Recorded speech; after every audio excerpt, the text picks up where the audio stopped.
All right, well, the trek to Cerro Gordo actually starts down here. We are at the beginning of Cerro Gordo Road. I can't wait to show you guys around the town. We're gonna look into a bunch of the buildings, go places nobody's ever seen before, maybe find some artifacts, give you a little bit of history of the town. Just finding the different artifacts from around town. Holy, this whole wall was here. Almost nobody has seen upstairs of this saloon.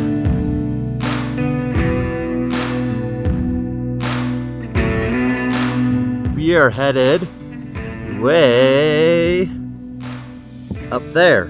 Beautiful scenery and a giant dust bowl. That used to be Owens Lake.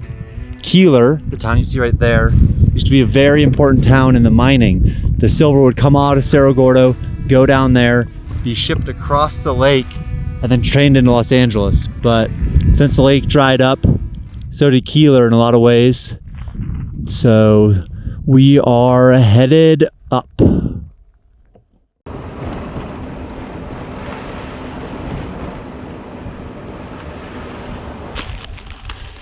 All right, so we are right at the entrance of Cerro Gordo. So this is after the 7 Mile Road. This is right when you can first see the town.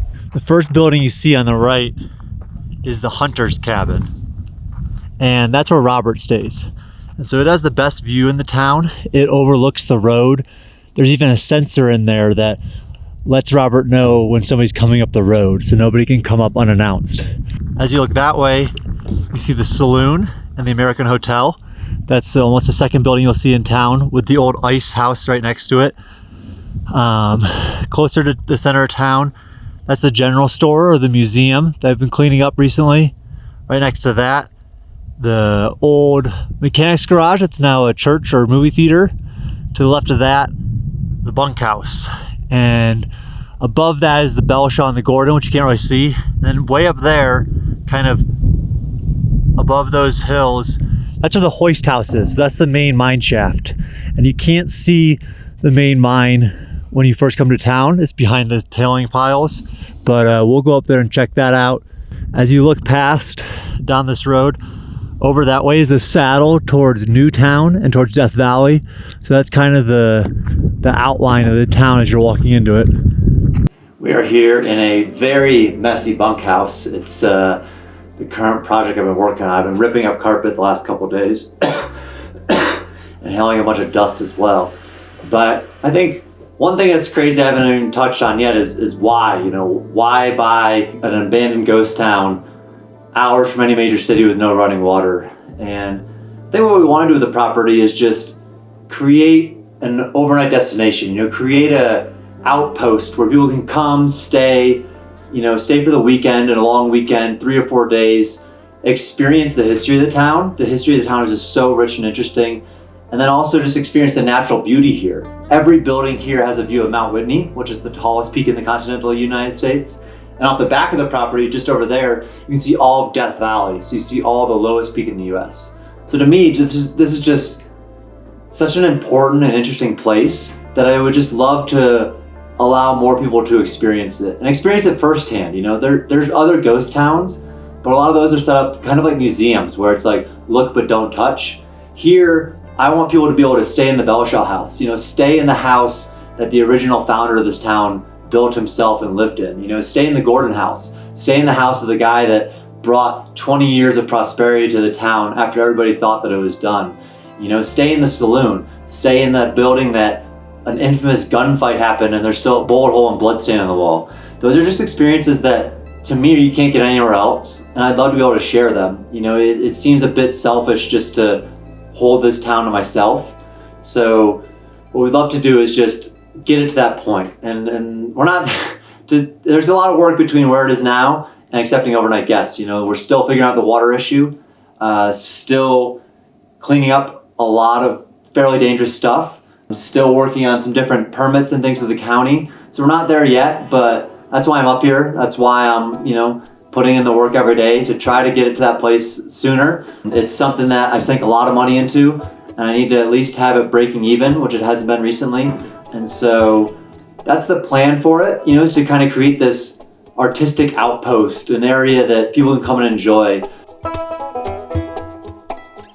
So right now, there's about 22 buildings left at Cerro Gordo, and they're in various states, ranging from amazing, structurally sound, something that just needs a little bit of shine and could probably be rented out, to structurally sound, but certainly needs a lot of work, to basically just the shells of their former selves.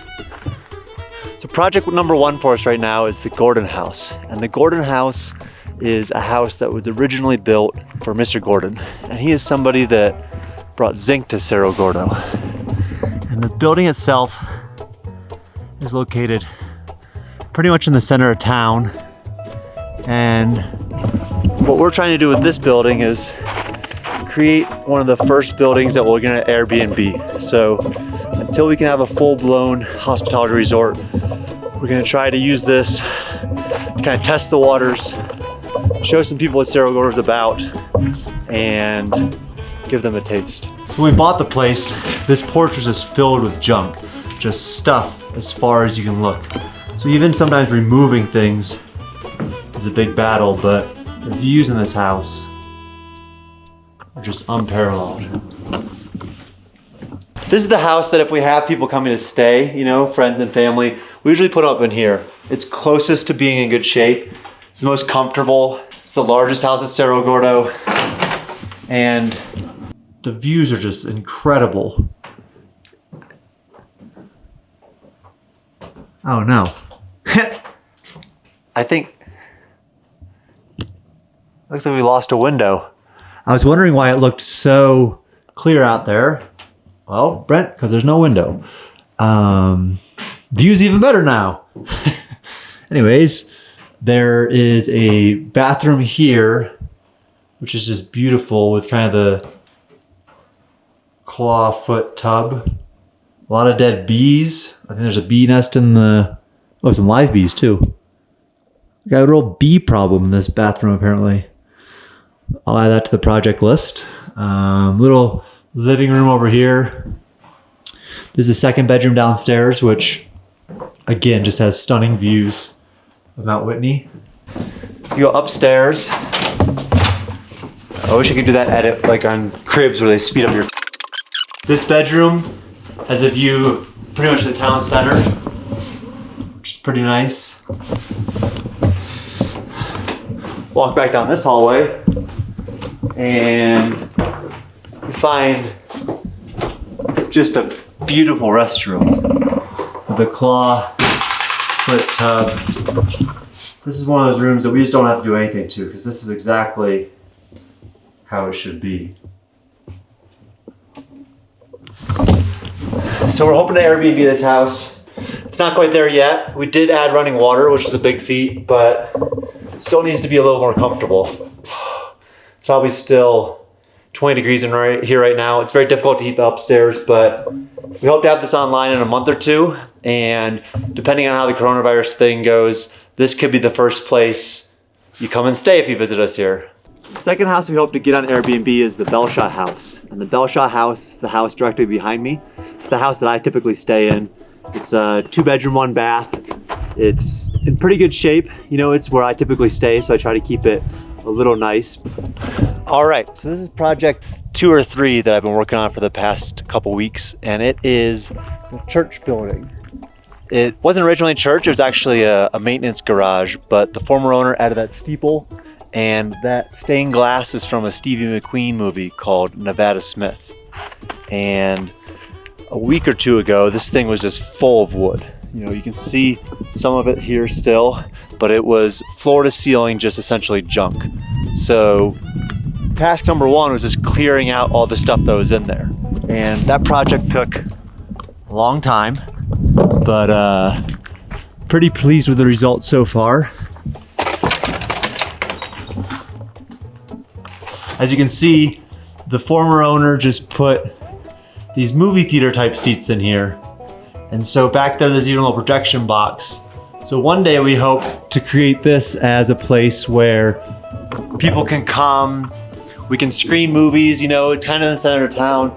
Maybe we'll even create a contest where people come, teams film videos on site, and then we screen the results here. But this building is one of the projects we're going to be working on over the next few months.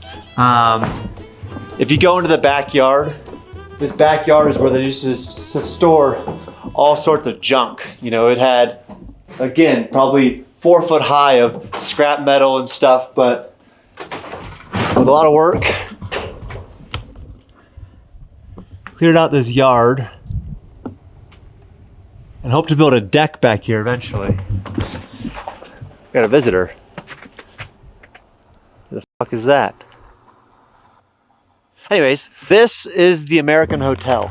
And the American Hotel is kind of the crown jewel of Cerro Gordo. It's a place that everybody loves. It's one of the first buildings you see when you come into town. It was originally built in 1871. And so, if we go in,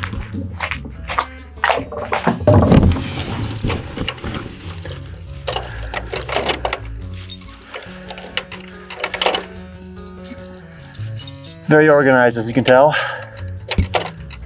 Son of a bitch.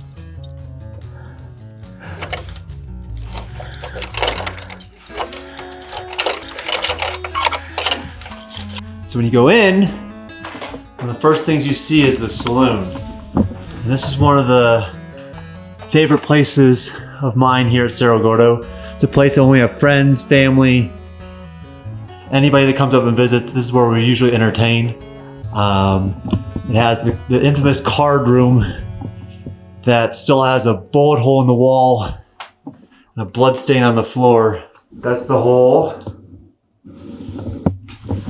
Must have not liked his hand. And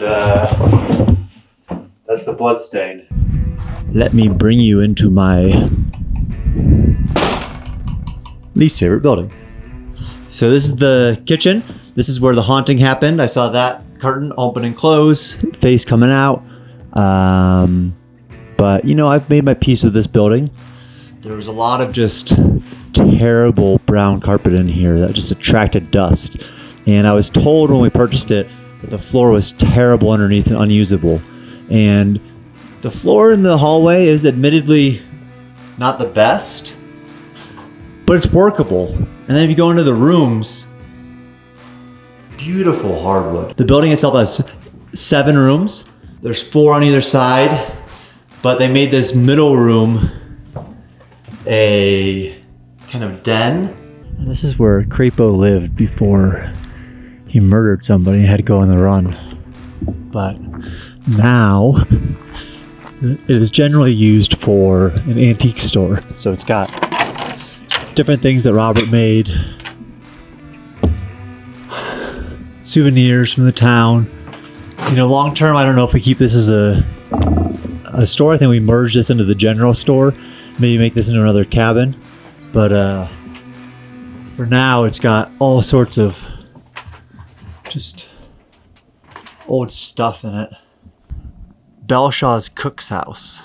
Belshaw was successful enough to have his own cook, and he lived right next to the Belshaw house. And so this is his little house. It's a little 1-bedroom cabin. Kind of in the north central part of town is the old assay office. So this is where they tested the quality of the minerals being pulled out of Cerro Gordo. Right next to it is some of the standing structure from Lola's Palace of Pleasure. So Lola Travis, the town madame. This is one of her old brothels, I guess, which is kind of cool. But let's go in here. There's been a ton of work on the general store recently. It's one that even a couple weeks ago you couldn't even walk in. It's floor to ceiling, just stuff.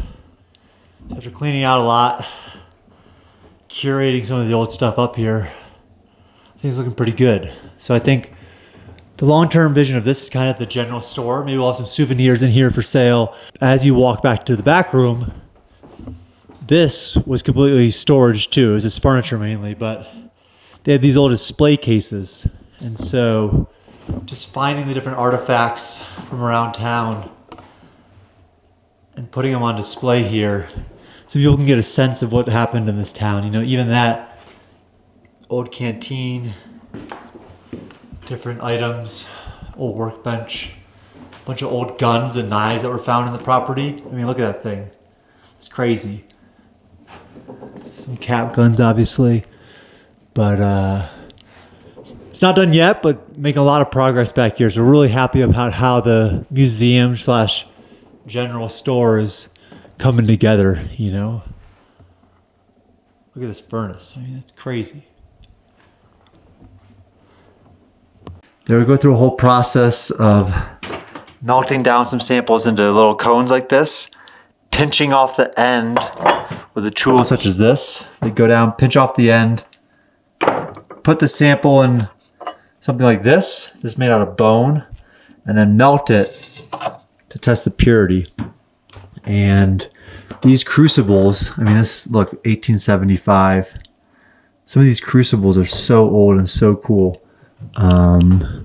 But when they melted it down back in the day, when they would ship it in ingots like this. And I believe this is, what, 50 pounds maybe, 70 pounds. And they would stamp it so that way, you know, if you got caught with a bar that said Cerro Gordo and you weren't supposed to have Cerro Gordo, you were in some big trouble. So that's why they would stamp that on there. More crucibles back in the assay office. And it's cool, you know, because this is a town that was responsible for close to $500 million worth of minerals, and it helped build Los Angeles. And a lot of miners' hopes and dreams came to life or died right here in this office. So it's an important part of the town's history. It stands pretty much in the center of the town. They call this the Widowmaker because you used to bore into the mountain with this to then pack the dynamite, and the dust coming out would not do so good on your health. What other outhouses have a window in the back with a perfect view of Mount Whitney? None other than I know, but that's a special little part of Cerro Gordo. We are at the top of Cerro Gordo. We are at the main hoist house, and this is where the main Union mine shaft was. So the hole that made Cerro Gordo, Cerro Gordo. And the building is pretty big. It's one that even when people take tours, they're not allowed to come up here just because it's inherently dangerous. I mean, there's a hole inside this building that goes 1,300 feet directly down. So obviously we don't want people anywhere near that. But before we go in there, this little building off to the side was the miner's shower room. And it's not quite as sweet as it sounds that they had a shower room for the miners. It was, yes, to get clean, but also to make sure that the miners weren't hiding anything as far as silver in their hair or in their pockets or anything. So that was just off the main mine building. Let's head on into the hoist house. It's one that as soon as you enter, the reveal is pretty quick. That is the Union mine shaft, and that is the mine. That is the cart that goes 1,300 feet under the ground, supported by that hoist that you see down there. And it's called the hoist house for that reason. But as you can see, very unsafe. But this cart right here, you feel underneath, there's tons of cold air coming. And it's not one that I love standing on just because, I mean, right there, if I were to drop my sunglasses right now, right there, they'd go 1,300 feet down. I'm never going back. But anyways, the ore used to come up through there on ore carts. We'll stand on this and hope we don't die. And then it would go on this track. And this track would go around and it would go to a processing station just outside those doors where it would be sorted, potentially refined, or sent on buckets down the hill into Keeler. But the track is still here. And you have to think that this track, if you look down that hill, there's levels of these tracks. Every 100 feet, there's another level to the mine. And each level has these tracks. So they would blast back into the mountain, pull the stuff out, put it on the carts, put it on this thing right here and bring it up. So this cage is held something like $500 million worth of minerals have come up right through that cart. But as you can see, the building's huge. It's one that is going to be beautiful, but it needs a ton of work. You know, who knows? One day maybe this is a brewery or a banquet hall. But for now, it just kind of sits here. You can't see it from the main town core, and it's too big a project to even think about tackling for now. So we're essentially just leaving this as is. Nobody really comes up here, but it just has this beautiful machinery. Like, look at this Ingersoll Rand. I believe this is 110 horsepower. And look how big it used to have to be 110 horsepower. And that thing used to bring the cable up and down until they replaced it with a slightly smaller one. But it's just this beautiful machinery that one day I would love to, you know, clean all the rest of the stuff out of this building, but leave those machineries. I mean, not like I could take it anywhere anyways, but just clean it up a little bit. Or this old smelter that has 1890 right on it. It's just such a beautiful thing. I haven't been back here in over a year, so I can't even really fully remember. Oh yeah, there used to be, this is kind of one of the old smelters, or furnaces I mean. It's obviously been used for storage for quite some time. Oh shit! Holy, this whole wall was here. Oh shit. There used to be a wall here. As of a month ago? Oh man. Well, it lets a lot more light in for you to see, but that's not a project I had signed up for. Man, it sucks. Yeah, it looks like it must have been so much snow sitting up there. They just pushed it over. I mean, look at that electrical wire. Man, that's recent. It's not too heavy. A little help, I can get it back up.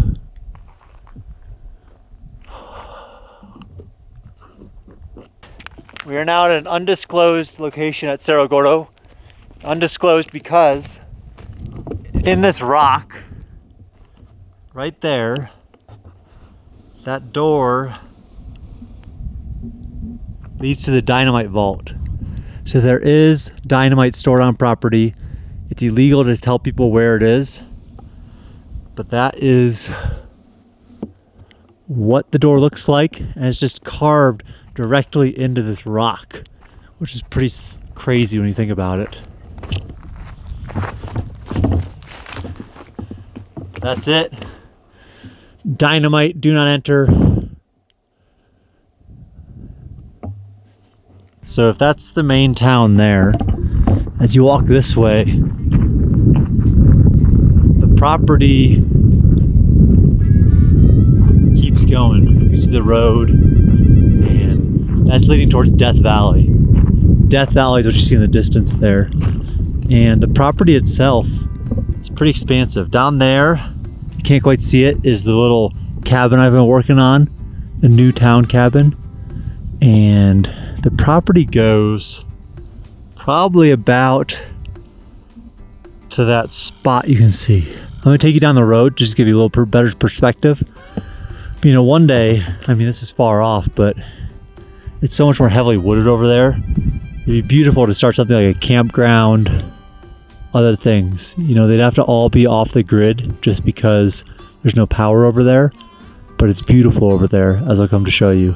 And Newtown's a spot where a lot of the miners were or lived, particularly the Chinese miners. And a lot of the town houses over there weren't necessarily made of wood, they were made of stone. So some of these little roads you see lead up to old houses that are actually built out of caves. So there's a cave over there that just has a door on it, and that was somebody's house. There's a little bed back in there.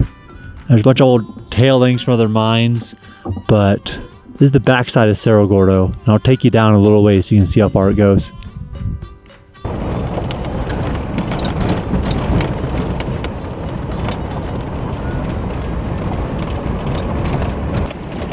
Should have been a cowboy. Should have been a cowboy. So, here we are at the property border. Let's take a peek. Oh! So from here, I mean, you can't even see it anymore, but trust me that the property goes way back up there. But this area, I mean, imagine just having these small campsites where you could just come, camp, be peaceful, have a view like that. I mean, I'm sold. So I think that's gonna be a wrap, but I hope you like looking around Cerro Gordo. This is the peak. This is where I come about 30 minutes before the sun sets to just reflect on the day. It's beautiful. I've never experienced anything like this, and I hope to share it with you guys one day. But until then, I'm gonna keep making videos. Please subscribe to this channel if you're liking these. You know, the support so far has been amazing. It's been something that I never would have expected. But until then, I'm signing out, and I guess I'll see you next time.